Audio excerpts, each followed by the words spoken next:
Now, members, we'll take leaders' questions under Standing Order 36. Deputy Eoin O'Brien, please. Thank you very much, Cian Corla. Taoiseach, in June, as a newly elected TD to this House, the first bill that I brought forward sought to link rent reviews to inflation.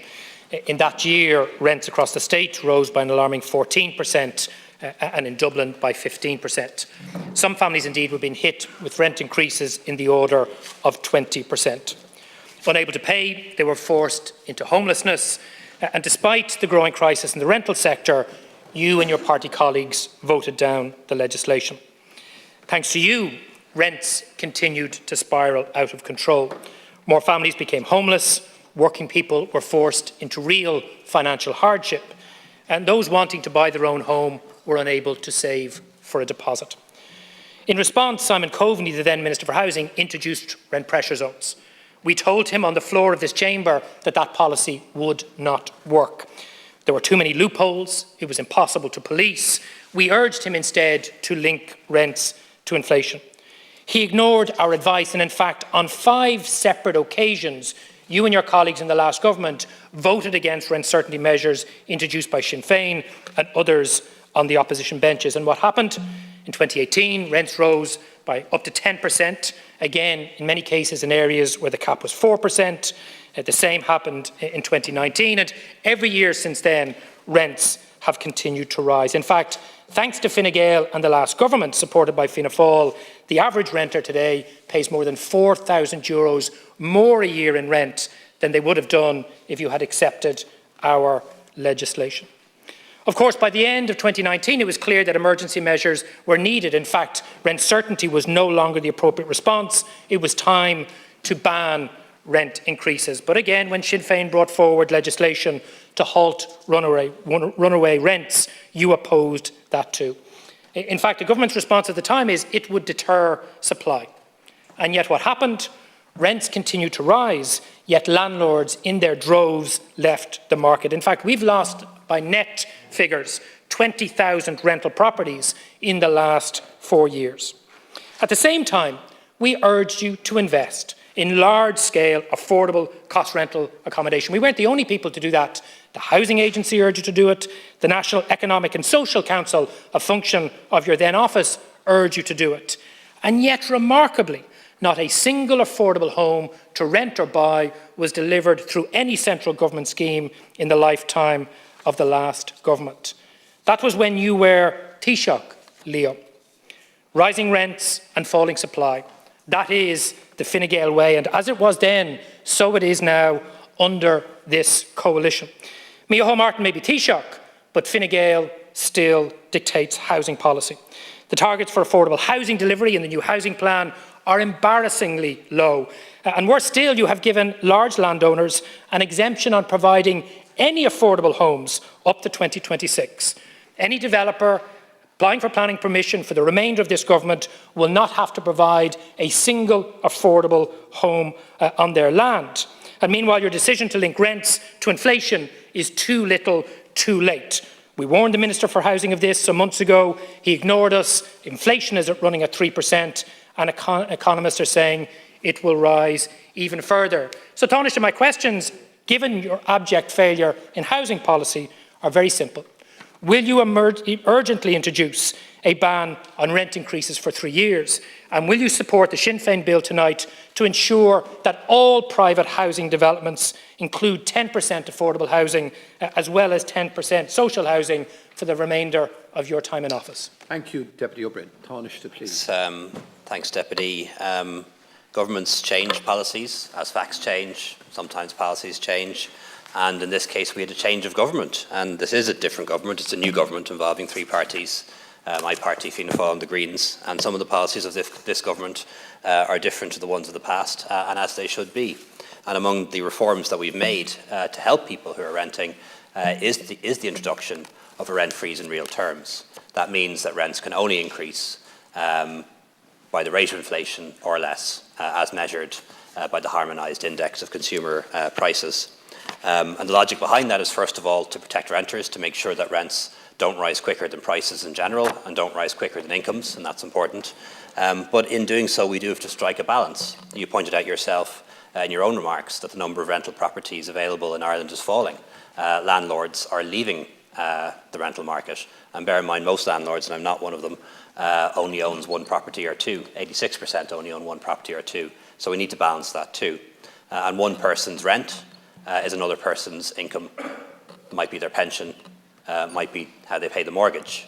And in a time of rising prices and in a time of rising interest rates, and that will come, hasn't come yet, but it will come, if you freeze rents absolutely to zero, that could mean an income cut for another person, a pension cut for another person, or another person unable to pay the mortgage on that property. Exactly the problem that you identified, causing more landlords to leave and fewer rental properties on the market, because the only solution to bring down rents, and the objective should be to bring down rents, not just to freeze them, is more supply, and that's what we need, and we need lots more of it.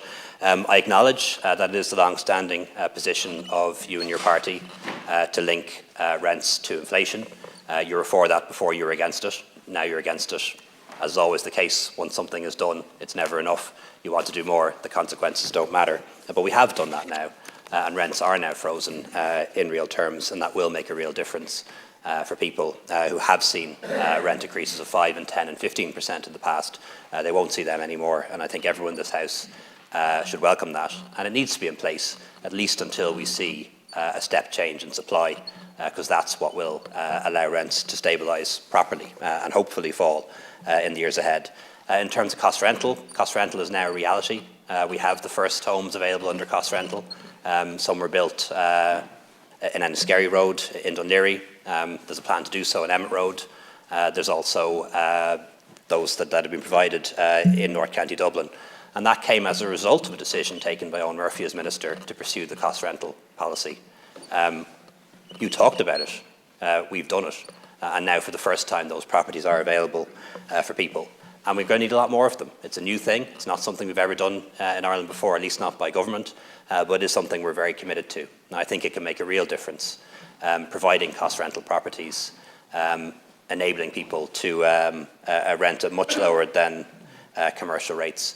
And also it can work well too, because unlike social housing, the rent does cover the cost of building the property. It can be done on a commercial basis and off balance sheet, and in a way that doesn't affect the exchequer or causes staff to curtail spending in other areas. So those are the things that are happening. In relation to your bill, the government decided today that we won't be opposing your bill on Part 5. That will allow it to go to pre-legislative scrutiny for further detailed legal and economic analysis. The reason why we aren't going to 20% right away is for a very sensible reason, and that is because the Housing Agency has advised us that if we go from 10% to 20% right away with no transitional provision, the cost will be borne by the 80%. It'll put up the price of housing for people wanting to buy. That's the advice of the Housing Agency, and as people who want to prioritise home ownership, we don't want to do anything that drives up house prices for people who want to buy their own home. That's not the case for Sinn Féin. Deputy O'Brien. I have to say, the more I listen to the Taoiseach, it is so confusing to know who's who in this government, but the more I hear you talk about housing, the more I realise you actually don't understand it. So you said you've introduced a rent freeze in real terms. In fact, when the legislation was introduced, inflation was at 1.9%. It then rose to 2.2%, it's now at 3%, and today in the Irish Independent, economists are quoted saying it is likely to pass 4%. So the question arises, if it goes past 4%, will you accept the error of your ways and introduce emergency legislation to protect renters? A rent freeze means no rent increases, not 2, 3, 4 or 5%. You've also said that the Housing Agency advised the government on the Sweetheart land deal that is included in the housing plan. That's not true. And I would challenge the Taoiseach to publish the report that the Housing Agency gave to the Minister for Housing, because in fact it didn't recommend any course of action. They were asked to outline a series of options, and they did so. But in fact, one of the options that they wanted to include, and were dissuaded from doing so, is to have the exact same transitional arrangement as when Part 5 was originally introduced in 2000, that it moved immediately to 20%, but the builder was compensated for the full market value of the land. Thank you, Deputy. It worked when it was introduced before. You should have done it now. But of course, when it comes to a choice between standing by working families looking to buy their Time is up, homes Deputy, or please. developers, you always take the wrong choice. Tánaiste. Thanks, Deputy. I'm advised that the Government made the decision on changes to Part 5 based on a detailed report from the Housing Agency, which recommended that some transitional provisions should be included, but only for lands which were purchased while the obligation was at 10%.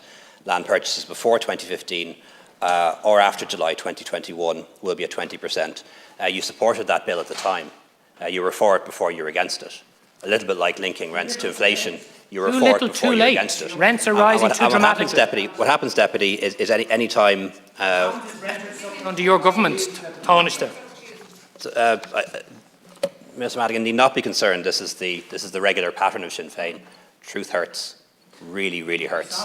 And anytime Has to be corrected on the floor of the Dáil, Tánaiste. anytime anyone speaks truth to your party, you interrupt, you get aggressive, you get nasty, you get personal, and we see that in this house, and we see Ceann that Comhairle, as with a the greatest of consistent respect. pattern. And that's one of the many reasons why people should be very afraid of Sinn Féin in government. If Sinn Féin behaves like this in opposition, imagine how you'd behave in government. If anyone stood up to Bringing you, rents down, if anyone delivering stood up to affordable you, housing. if anyone stood up to you, whether it's workers, whether it's business people, whether it's pensioners, whether it's homeowners or property owners, if anyone stood up to you, Tell the Deputy, truth, Tánaiste, not like you. Deputy, they will be subject to this. It's not in order to accuse the Taoiseach of telling, the Tánaiste of telling untruths. It's not in order. Deputy Alan Kelly now, please. Deputy Alan Kelly, please.